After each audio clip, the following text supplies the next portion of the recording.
आज़ादी का 77 साल साथियों बीत रहा है। ये आज़ादी की लड़ाई के लिए देश के समाजवादी चिंतक डॉक्टर राम मनोहर लोहिया, लोकनायक जयप्रकाश जब देश गुलाम था, आज़ादी की क्रांति का संकल्प किए थे। एक भारत देश पर, भारत की संसाधन पर साम्राज्यवाद की कब्जा था और देश में लोकतंत्र स्थापना के लिए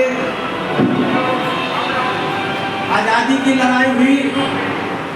आज़ादी की लड़ाई में भारत माता के हिंदू, मुस्लिम, सिख, ईसाई कितने माता ने अपने बेटा को खोया, तब इस देश की साथियों मिली थी आज़ादी। जब भारत के साम्राज्यवाद का कब्जा था, जब आज़ादी मिली, समाजवादी चिंतक डॉक्टर राम मनोहर लोहिया ने नारा दिया था, संसोपा ने गांधी का पिछड़ा पावे 100 में सर।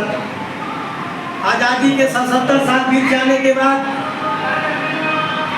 देश के अंतिम व्यक्ति है साथियों विकलांग, जिसकी मुजफ्फरपुर में रानी लक्ष्मीबाई संस्था है। 27 सालों से विकलांग बच्चों को यहाँ शिक्षा दिया जाता है। इसका पटना में सम्मेलन हुआ था। माननीय विजय सिन्हा जी मुख्यमंत्री, उप मुख्यमंत्री हैं, उन्होंने घोषणा किया था जब मेरी सत्ता आएगी तो हरियाणा के तहत, गोवा के तहत बिहार के विकलांग को भी 3000 के पेंशन साथियों दिया जाएगा दिव्यांग को। और 2021 में विधानसभा में चर्चा हुई, पक्ष विपक्ष का एक स्वर से बजट पास हुआ कि हरियाणा के तहत, गोवा के तहत और उत्तर दिल्ली के तहत बिहार के विकलांगों को भी 3000 के पेंशन दिया जाएगा। 21 से 24 बीत रहा है। 4 साल बीतने के बाद भी बिहार के विकलांगों को आज भी 400 महीना मिल रहा है। 400 के महीना से उस विकलांग को, दिव्यांग को कपड़ा समुचित हो सकता है और खाने की सामग्री बहुत दूर की बात है। और बिहार के मुख्यमंत्री माननीय नीतीश कुमार जी, उन्होंने कहते हैं, समाजवादी चिंतक डॉक्टर राम मनोहर लोहिया के पद पर चल रहे हैं। माननीय मुख्यमंत्री जी डॉक्टर राम मनोहर लोहिया के सोच था देश के अंतिम व्यक्ति का विकास होना चाहिए। बिहार का देश के अंतिम व्यक्ति है विकलांग, जिसका आय का स्रोत नहीं है। और माननीय मुख्यमंत्री जी से उम्मीद करते हैं अगला सत्र में बिहार विधानसभा में जो चर्चा हुआ था और विपक्ष भी पास कर दिया था और पास होना चाहिए और विकलांग को 4000, 3000 के महीना पेंशन मिलना चाहिए। और जो यहाँ के प्रिंसिपल है,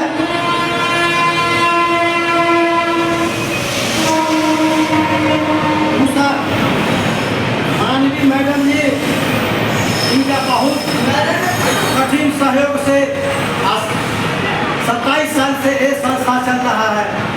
और यहाँ के लल्लू जी प्रोग्राम मैनेजर है, बच्चों को दूसरे राज्य में भी खेल में सम्मिलित करवाते हैं और प्रोत्साहन देकर बच्चों को मनोबल को ऊंचा करवाते हैं। माननीय मुख्यमंत्री जी से हम लोग का पुनः आग्रह है, इस संस्थान पर, रानी लक्ष्मीबाई संस्थान पर कुछ पैकेज मिलना चाहिए, जिससे यहाँ स्टाफ सब है उसका समुचित भोजन पत्र की व्यवस्था हो, क्योंकि निस्वार्थ यहाँ का जो स्टाफ सब है बच्चों को सेवा करता है। इसलिए माननीय मुख्यमंत्री जी से हम लोग का आग्रह है कि इस स्कूल पर कुछ अनुदान मिलना चाहिए। हरिश्चंद्र प्रसाद यादव, लोहिया के लोग।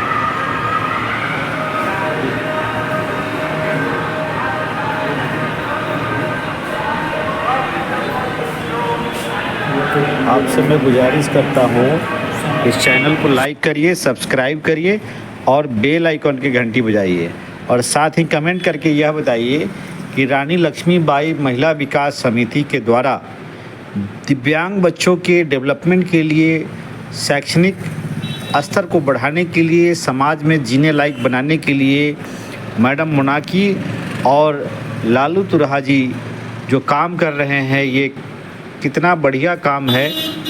आप इस पर भी जो है लिख कर बताएं।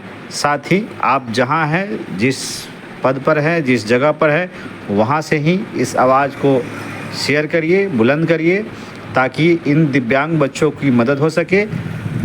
बच्चों को 3000 रुपया मासिक पेंशन मिले, इसके लिए सरकार से भी हम लोग आग्रह कर रहे हैं।